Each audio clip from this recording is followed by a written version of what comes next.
Should stop spinning.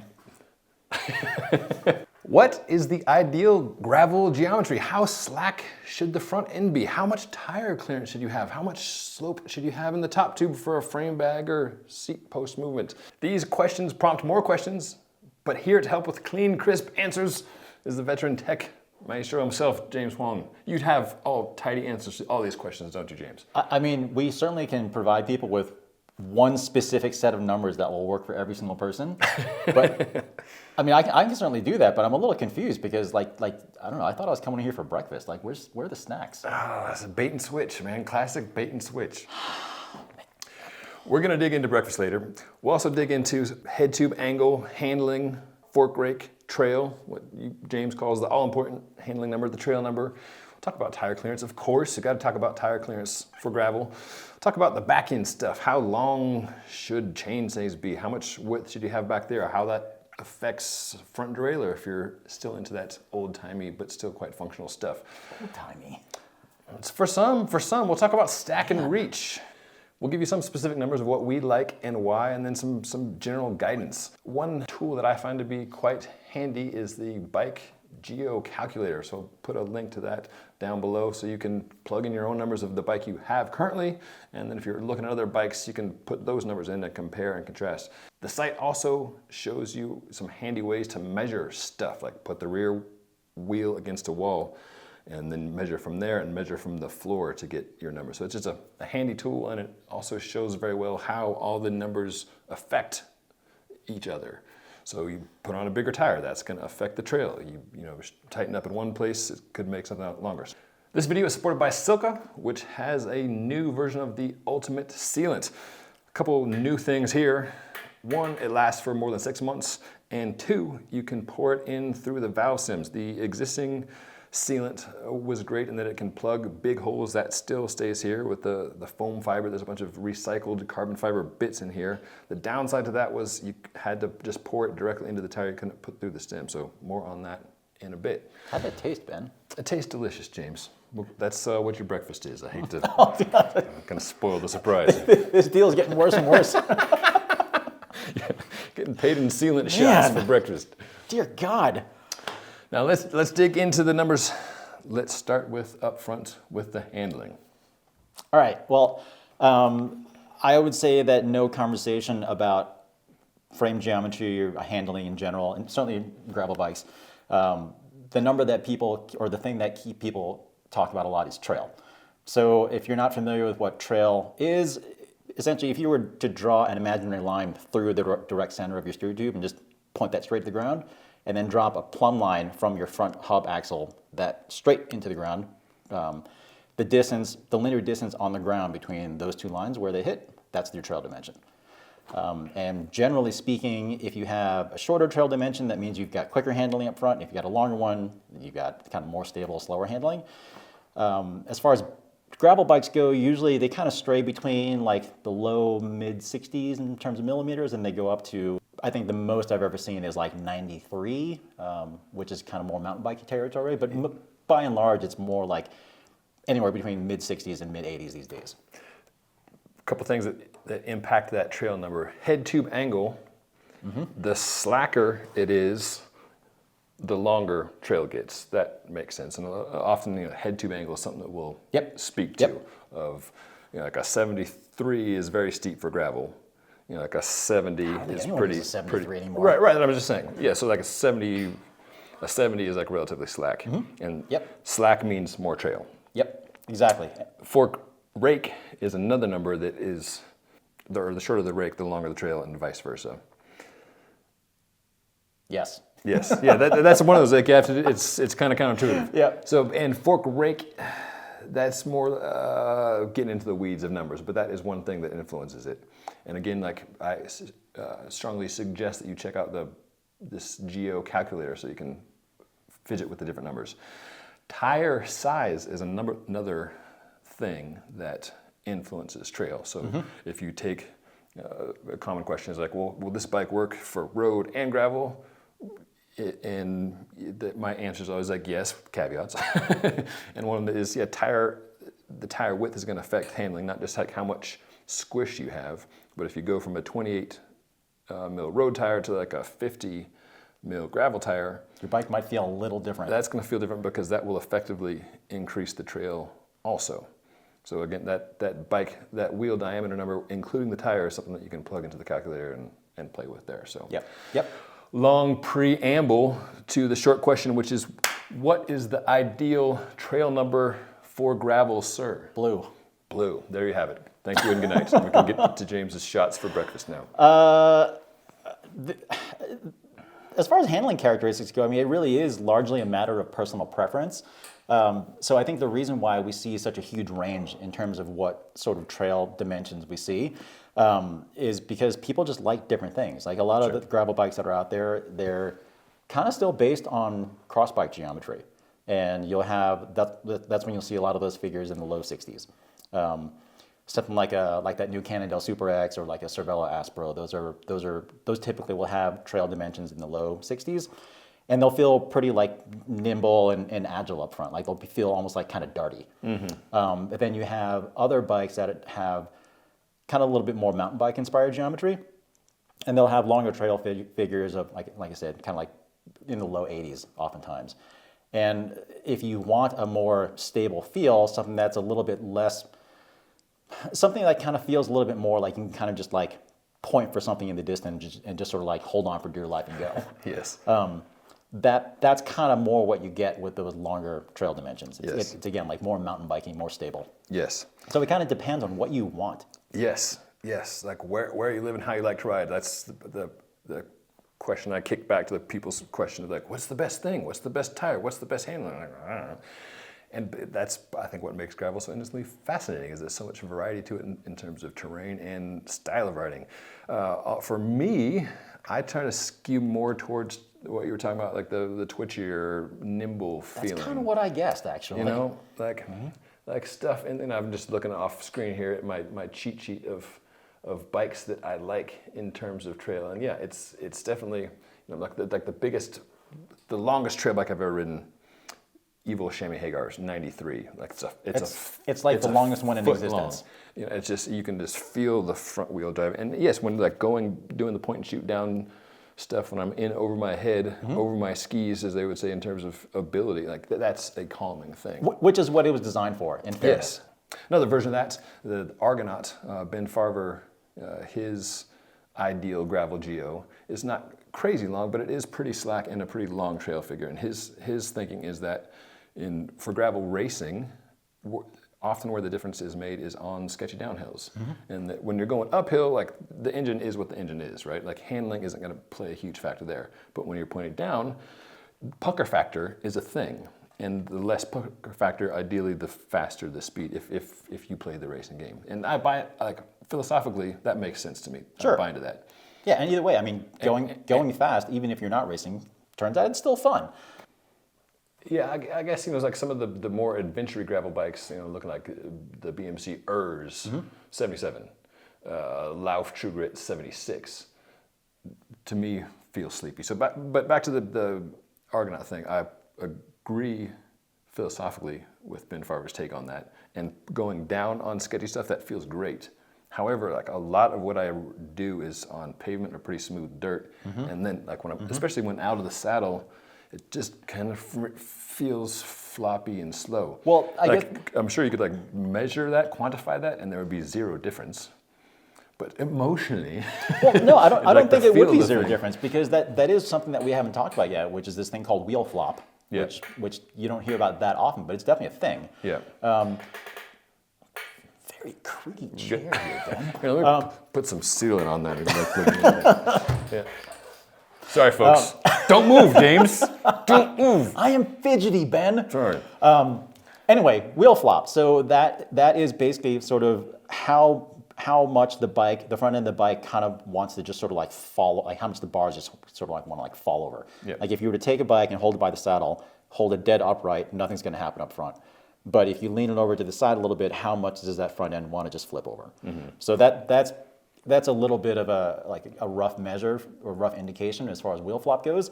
And for me, I feel like what that translates into in terms of like a real world feeling is when you're on a steeper climb and you've got more weight on the back, less weight up front, like how much does that front end want to wander a little bit?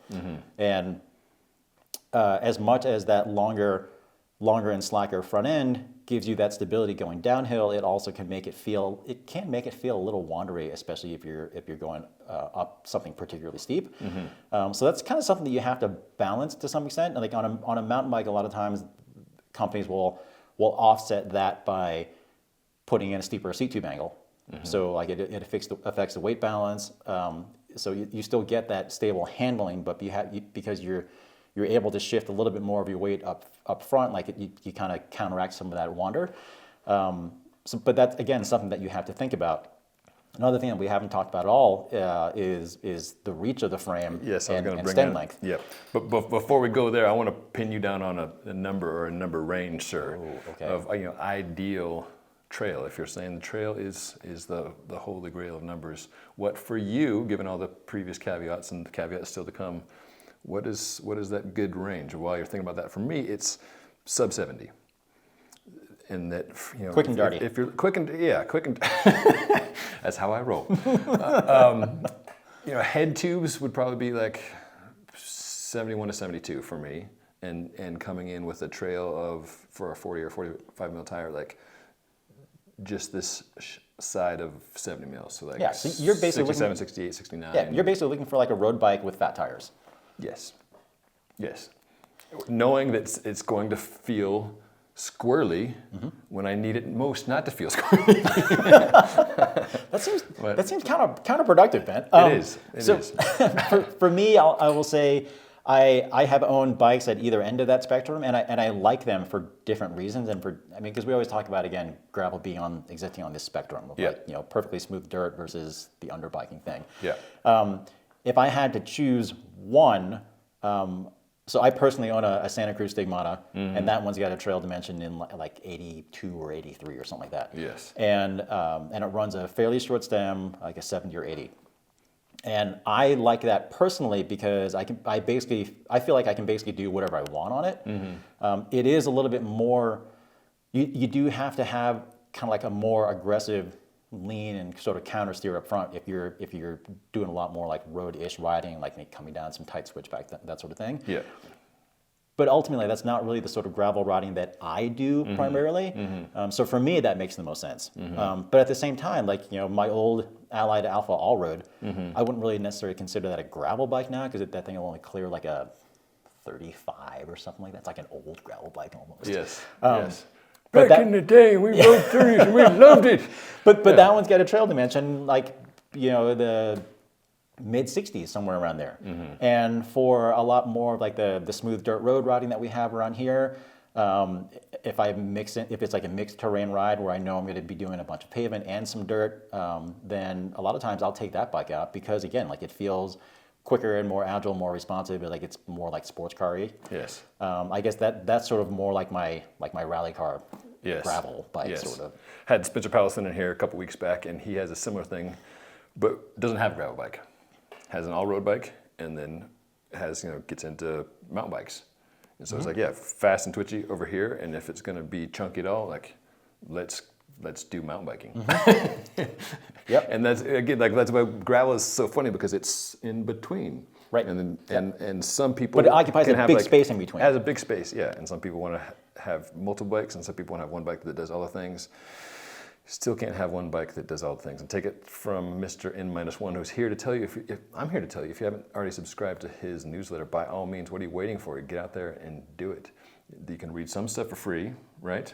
That's roughly like a half split. Yeah, and N-1, it's a play on the old answer to what's the right amount of bikes. It's like N+1, so however many you have, +1, because you always need a new one.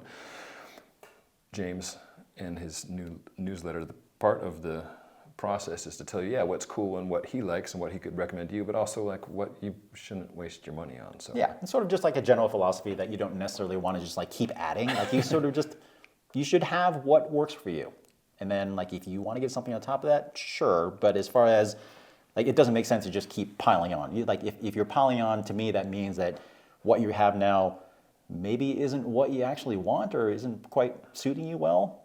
Yes. So you should maybe fix that. Yeah, so I think the N-1 resonates with a lot of folks because, budgets are a real thing for most people. And I want a gravel bike that does all the things. I don't want a gravel bike for Mondays and then a different gravel bike for Tuesdays and then a fast gravel bike for, Ben, can I just have a bicycle? we are bike journalists. We are made of money. I'm sorry. Buy all the things with all the money that you have. I'm like, we are made of money. Like, this arm, it's 20s. I'm sitting here in my Costco jogger pants. I think we're $12. Yes. Anyway. Buy all the things. That was a bit of a tangent there. So we were Stack and reach. Yes. So I guess in relation to handling, we should talk about reach. And reach is if you were to draw, well, I guess two vertical lines, one going through the center of the bottom bracket and the other one going through the center of the top of the head tube. Basically, like right where the top of the headset comes out. So the horizontal distance between those two lines, that is your frame reach. That is definitely an aspect of fit in terms of kind of where that front end sits. But it is also an aspect of handling because that also plays into where, like sort of how far in front of you that front wheel is going to be. Going along with that larger trail dimension, if you do want kind of like a more forgiving handling, or like if you tend to do a lot more underbiking and you maybe don't really love that feeling of like having the front end wash out underneath you at any given time. I personally like longer front centers because they tend to be more forgiving. Like if you lose the front end in a corner, you're a little bit more likely to sort of catch it mid-slide. But that's also something that plays into all that. And typically with the way gravel bike geometries go, those longer trail dimensions also go with longer reach dimensions. So that front wheel ends up pretty far in front of you. And then typically those are coupled with shorter stems. Yeah, so two reach numbers. The frame reach, it goes over stack and reach also. There's frame, stack, and reach, which is, as you mentioned, measured to the steerer tube. And then the bikes, like the overall stack and reach, typically to the handlebar. You can measure it at the hoods or it's like different frame spots. stack and reach versus handlebar stack and reach. Yes. So it's like, where that point of the handlebar stem intersection is, and versus where the top of the head tube is. So you could have the same overall fit, like from your butt to your hands, like that distance and those respective heights can be the same, and then just like where the steer tube sits in there can vary quite a bit. Yeah, one thing we're seeing with some bikes like that Mondrake Air that you tested, that Spencer and I talked about, stem is getting shorter, so like the overall reach still the same, but just moving the steerer forward, shorten up the stem, which I really enjoyed how that felt for such a slack bike that's usually a little bit outside my sweet spot, because I didn't feel like I was fighting with the handling. Yeah. I think some of that was because of that difference in the effective reach. Yeah, and one of the reasons why you see those short stems on bikes that have such a long reach dimension is because even though those long reaches tend to go with a bigger trail dimension, which in theory would go with kind of like heavier steering, when you shorten up the stem, just in terms of geometry, like you're moving your hands less in terms of how much like linear motion you're making up here. So if you had a long stem, you can see like, you're like going this far to make like a 20-degree turn or something. Like on a pirate boat. Yeah, like, steering a bus sort of thing. But if you have a shorter stem, then those movements become smaller. So it all kind of counteracts.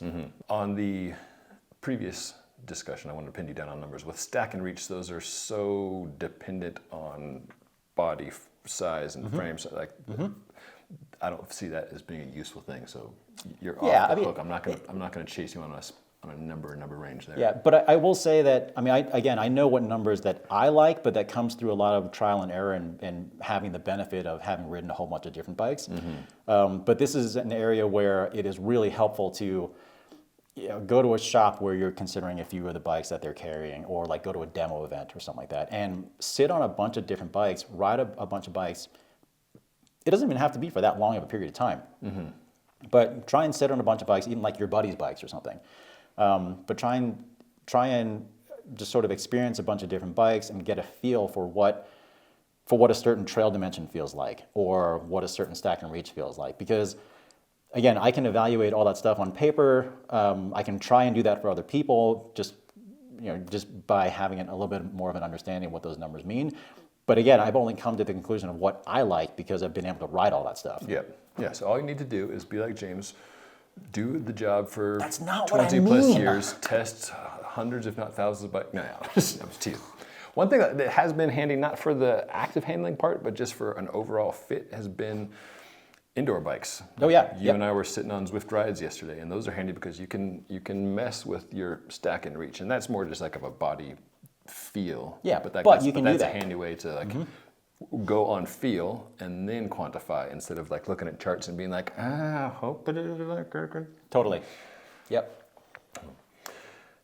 This video, as I mentioned, is supported by Silca with its new ultimate sealants. I've been using the older version for quite some time. This was great for a couple reasons. One, it can plug holes like up to 6 mil or so, and there's recycled carbon fiber bits in there that would help coagulate around the holes. Two downsides to it was it would dry up, especially in hotter climates, and you'd have to take the tire off and pour it in the tires instead of going through the valve stem, which is the handiest bit. So Silca has got a funny program going on with this, with its professional gravel racers, and that they're paying for flats. If you get a flat, I did see that actually. Yeah. $500 to any Silca sponsor professional who flats a tire, just to show some confidence in the fact that this stuff seals quickly.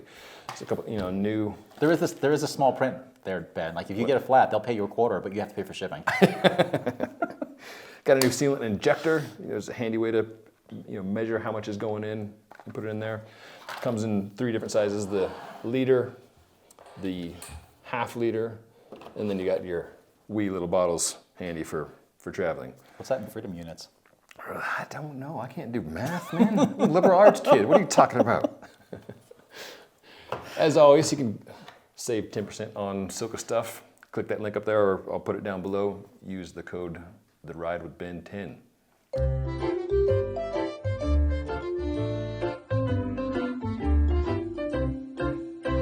Well, now that I'm good and dizzy now, let's get back into it. All right. Top tube angle, bottom bracket drop, chainstay length, and then the all-important tire clearance, which is front and rear. So quickly, top tube angle. You like it flat, you like it super drops. You're running frame bags because you're putting 4 liters of water in your frame. It doesn't. The top tube angle doesn't really affect anything as far as the handling goes. Right. But it does affect things, like you said, as far as if you know you're going to want to go bike packing and want to run like a full-size frame bag or even just like a full-length top tube bag, then that is something to think about, because if you have a lot of slope, it makes it hard to put stuff into the front triangle. You just don't have that much room. Yes. From a fit perspective, something to think about, if you look at your body proportions, if you have like longer legs and a shorter torso, or vice versa, that's something that you can think about. Like for me, I tend to have shorter legs and longer upper body, so I prefer to typically have more top tube slope. But I'm also a big believer in ride comfort. Also in terms of just kind of going faster too. But if you have more slope, that tends to expose more seat post shaft, and then you get more seat post flex, which is comfier. So for me, because I'm typically not running frame bags, I usually like to have more slope. Yeah, that's kind of where I see it. It's like, bag versus seat post boingy boingy. And the giant revolt. Seat post boingy, yes. That's the technical term. Seat post boingy. Stop moving on this. I can't help it. Jeez. Does Silca make lube? Too much. Hold on. We gotta hot wax this thing. Yes, frame bag versus seat post boingy boingy. Now mine's squeaking. See? I like the giant revolt. That's been like one of my favorite bikes to point to for a lot of reasons, and I just love how that thing feels for a lot of the angles and the post boingy boingy. But occasionally I'll put a bag on there and like, oh, now I've got to run shorter bottles. But first world problems, just something to consider. But I'm generally with you. More post, more better. Yep. How about BB drop? Drop? So it's bottom bracket drop's kind of funny, because if you look at the geometry charts, they're really not that different. If you look at gravel bike geo charts, they typically go from like, I don't know, roughly like high 60s to about 80, somewhere around there. And bottom bracket drop, what we're referring to is the vertical distance between the hub centers and the center of the bottom bracket. And that amount of difference doesn't sound like a lot. We're only talking like 10 millimeters in total. And given how much a lot of the other dimensions on a bike change, like it doesn't really seem like it's significant until you think about how, your average gravel bike is, let's just say like, I don't know, like 9 kilos or so, like Yep. What is that, about 20 pounds or so. Yep. But you're putting a rider on top of that is quite a lot heavier than that. What, by like 10 times, roughly? Yes. Depending on who's on there, 8, Yeah. 10 times, something like that. Yeah. So that bottom bracket height, that affects pretty severely your center of gravity, like because you're moving your whole body up and down. And generally speaking, if you have a bottom bracket drop that's lower to the ground, so more drop, that lowers your center of gravity. That kind of gives you, a lot of people talk about that as being sort of like feeling like you're in the bike as opposed to on the bike. So when you're lower and kind of a little bit more in the bike, it tends to feel a little bit more stable. Whereas if you have a higher bottom bracket drop, it sometimes can give you a little bit more agility, but it feels kind of like almost like a little bit more tippy. Yes. Again, pointing to the Revolt, that's 80 mil of bottom bracket drop. I love how that feels. Another, why not just go super low? Well, at some point you're going to hit your pedals. At Budget Waffle Ride Kansas one year, there was riding through single track where the trail was kind of curved down into you see where this is going, into the earth. And I stuck a pedal in there, bucked forward, and snapped the seat post as all my weight went from pedaling to the tip of the saddle. You seem to have a lot of mishaps, Ben. I'm good at that. It's all about content. It's all about the story. Do you get on a video? Oh yeah, perfect. Finished the ride with just a broken seat post, like right Excellent. between my legs. Oh, fun. Cyclocross bikes, including the recently revamped Super X. Now it's a gravel gravel bike. race bike. It's a gravel bike. Totally different bike now. Totally different. Or previous to that, the Specialized Crux cyclocross race bike. Now gravel race Gravel bike. Those are both 65, if my memory is correct. Yeah, I think that the Cannondale is close to 70. It goes between like 69 and 70 or something like that, I think. Really? Hold on, let's check. All right. Let's check our charts here. What did we both write here? I have the bottom bracket drop on a large Cannondale Super X at 69 millimeters. Okay, yeah, right you are, sir. Right you are. It was 65 trail on the Cannondale. And then the Crux 72. Yeah, totally wrong. So, but to your point, it's small differences. Seemingly small differences, but with a much... a centimeter between a cyclocrossy high bottom bracket for coming from pedaling clearance on off camber to super low set in the bike. A centimeter doesn't seem like a huge amount. No, it doesn't seem like a lot. But again, when you feels consider the amount of mass that you're moving up and down, it's surprisingly meaningful. Yeah, so what is your number, sir? The ideal bottom bracket number For all me, eternity. Oh, what do I have? Yep, that's kind of what. Okay, for me, I mean, I again kind of stray toward a little bit more mountain bikey geometry. I like to have it. I like to have the center of gravity a little bit lower. Yep. So my personal bike is 76 millimeters of drop. So it does feel a little bit more stable, kind of like rail corners and that sort of thing. Yeah. But another thing to think about, and I know we're going to get into Always a butt with you. Yeah, well, we're getting So many we're going to butts. get into tires in a little bit, I know. But you have to keep in mind that while bottom bracket drop refers to, again, how much lower than the hub axles the bottom bracket axle is, Yeah. if you're running different size tires, I mean, that just raises the whole thing up and down, right? Yes. So a lot of times those larger bottom bracket drop dimensions are also corresponding with bikes that are designed to go with bigger tires. Yes, yes. Another caveat, if you're in the crowd that's considering one bike to do them all and switch back and forth between big chunky tires and skinny tires, if you go with something like a giant Revolt, I would caution you away from that, even though I recommend that as a fantastic all-around gravel bike. If you're wanting to run really skinny tires on that, you're going to be clipping pedals. Yeah, because among other things. So like when Trek introduced that first generation Domane, Yes. road bikes at the time, they were roughly about 70 mils of drop, maybe like high 60s, something like that. Yeah. And then the Domane, they went with 80 mils of drop.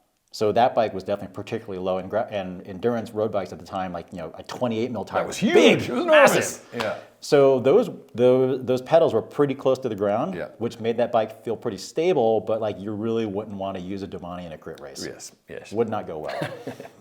Okay, but we're in a similar neighborhood of 76, 80 for BB drop. How about, now let's talk chain link. Words, so hard. chain stay length. What's good?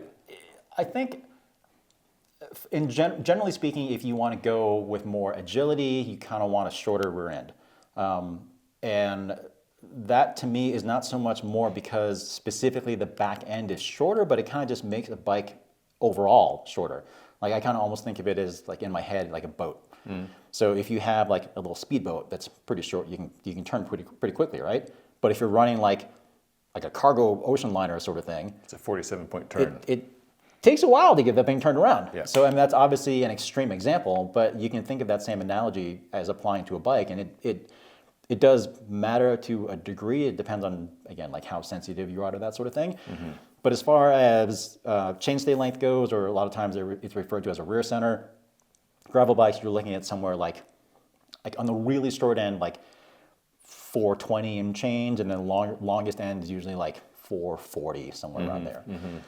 And again, it's a stability and agility sort of thing. Shorter tends to feel more agile, longer tends to feel more stable. And I almost kind of think of it as like, it's almost like your tail, right? Like it's like if you would imagine the rear wheel, like, I don't know, 3 meters behind you. Like it would be really stable because you kind of have this like anchor dragging behind you, right? Just sort of like keeping you straight and steady, but it's hard to turn around. Whereas if it's shorter, you have a lot.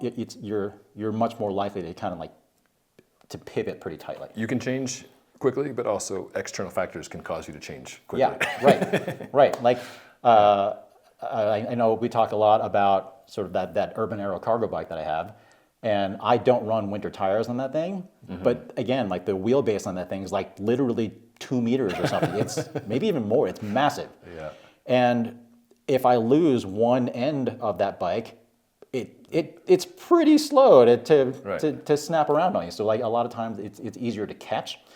And in terms of gravel bike geometry, that's another thing to think about. If your terrain tends to be packed dirt that's pretty grippy, you can get away with, again, that like pretty short and tight and quick road bike-ish like geometry, like it's cross bike like geometry, because you've got a lot of grip, right? Like you really can kind of get away with a lot of stuff.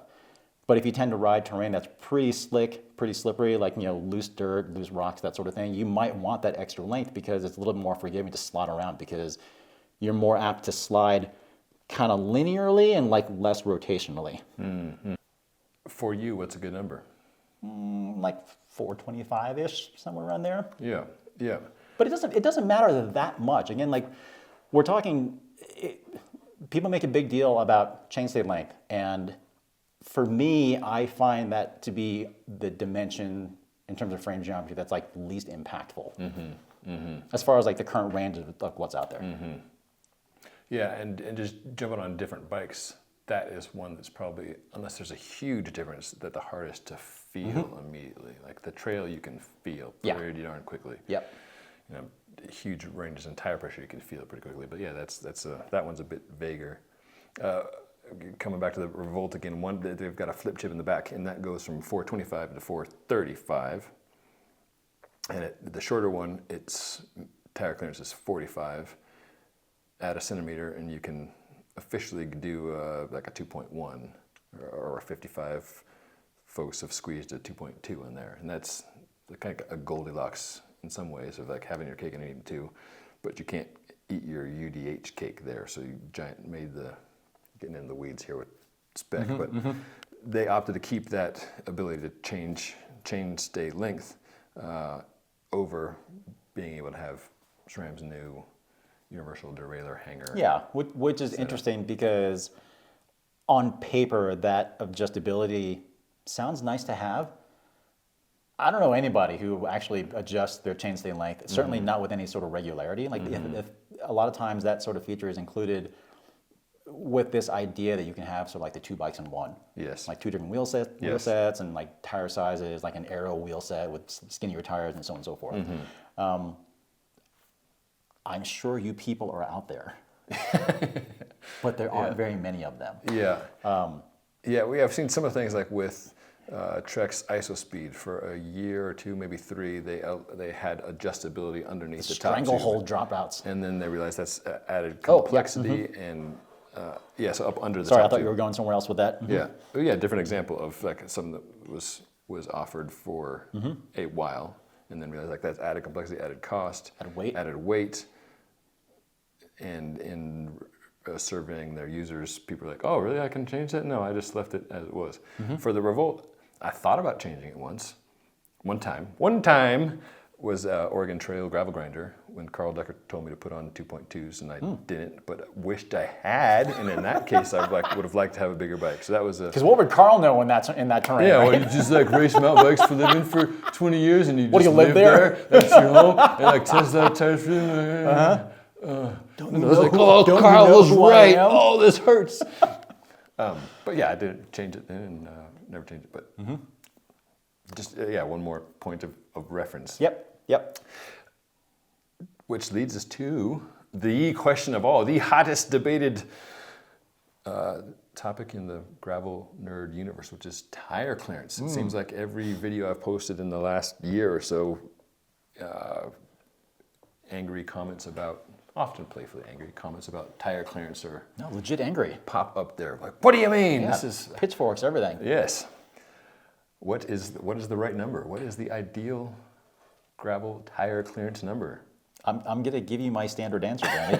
It depends. Because it does depend. I mean, I agree. So again, like coming back to this Super X that Cannondale just released a little while ago, if you dug into the specs for or exactly how they came up with some of the numbers that they came up with. So Cannondale says that frame will take a 48 mil rear tire, 700C, and a 51 up front. And I definitely dinged that bike a little bit because of the way they came up with that number. It just wasn't with quite as much clearance at the frame and fork as most other brands do it. But I guess I need to point out that it's again, it depends on how much you need. So normally It's 4 mil either side. for road bikes, typically. And Cannondale didn't do 4 mil? I thought. Cannondale used a 4 mil clearance. Yeah. Most gravel bike companies will go with 6 mil. I see. So the clearance on that bike isn't quite. My big critique was that the number was a little misleading, not necessarily that it wasn't enough, because again, it depends. If your gravel is a little bit more on the smoother side, 40 mil, 45 mil, 44, like it's fine. If you're doing chunkier stuff, then yeah, you might want to go with that, 48, 50 mil, maybe even like a 52 mountain bike tire, that sort of thing. But I would say there's no one universal answer for everyone. It really does depend. But in choosing a bike and thinking about how much or how big of a tire it can accept, you do want to think about sort of what you're going to be doing day to day. I think that should be your primary determinant. But you maybe should also have a secondary consideration for what you think you might do. And it's kind of funny, like I don't want people to dwell on that second part because I feel like that's why most Americans have like these big trucks and big SUVs and stuff like that. Like, oh, we might go rock crawling in Moab. There No, you are not. driving your 250 down the interstate, like, trying to park at Trader Joe's. Yeah, like all these people. I mean, I know there are people out there with Ford Broncos that are off-roading them, but most of them are never leaving pavement. But anyway. As far as tire clearance goes, if you need to have a frame and fork that accommodates a bigger tire, then that is going to affect a lot of the numbers that we talked about earlier. The rear ends are going to get longer, the front ends are going to get longer. You just need to have more space to accommodate a bigger tire. And to some extent, that does affect the handling. But again, if you take the gravel bike tire spectrum as being roughly between, let's just say between 40 and 50 mil. There's definitely a little bit of outlier sometimes. If you're typically running smoother terrain, then the smaller one will probably be beneficial. It's lighter and quicker. It's like it feels snappier. If you're on rougher terrain, then the bigger tire is going to be helpful. What's your number though on your Stigmata? I think I'm running 50s right now. Yeah. I have a similar recommendation to folks. Like even if you like a skinnier feel, if you're looking at a new bike. I feel like a 50 mil clearance is kind of minimum. It's nice and I say that as somebody who is happy running 45s, 35s, even 32 sometimes. Like I rode up to Gofondo on 32s, rode up there on the pavement and then did the gravel thing on the 32s. Riding bikes is easier than dealing with your problems, James. So I say all that to just underscore, I often like a relatively skinnier tire, but having the ability to put on a bigger tire for that one time when you do Oregon Trail and Decker tells you go with the bigger tire, like having like a little bit of wiggle room can make a huge difference. And what's nice about some of the latest crop of gravel bikes that are out right now, like I think the NV Mog is a prime example. That bike actually handles quite well. It feels pretty snappy and actually wouldn't be terrible as a cross bike. But the way that they designed that frame and fork, it'll take 50s. Yes. So like you actually can have both to a certain extent now, but you got to be pretty careful what you pick. That Envy Mog is a surprising one for me in that, I think it's a great bike. It's like one of my top Better bikes be. It's kind of expensive. Well, yeah, it's absurd. With all due love and respect, Envy folks. It's an outlier a bit in that it's a pretty slack head tube angle, to your point of like, trail's the number you should be looking at, but it's not a crazy long trail number for like a 71 and change head tube. But yeah, 50, like a healthy 50, that 6 mil either side of 50. Oh yeah, that thing will take a big tire. 2 resources I want to leave you with, viewers. 1, go sign up for the N-1 newsletter if you haven't already. It's a fantastic resource. Years and years of experience, James's big brain, and all sorts of news and actionable reviews. At least weekly, right? Yeah, I try to do 2 posts a week. Yeah. And I think Ben, you're clearly going to put a link up here and here and here and here and here and here and here and here and here and here. Like stamp it on my face. the whole thing. Yeah. Click the clicks. Neck tattoo. And the second is the Bike Geo Calculator. It's bikegeocalc.com. Hopefully this was helpful. It was certainly helpful and enjoyable for me. Thanks, James, for coming in. It's great as always to have you here. Appreciate Sure you. thing. Thanks, Ben. Thanks for having me. And I will make you show me a picture of the snacks first before I show up next time. Yeah, all the sealant shots you can have. And for reference, it does not taste good. Don't drink sealant at home, kids. Thanks for watching. Thanks for subscribing. Don't drink the sealant. And enjoy the ride.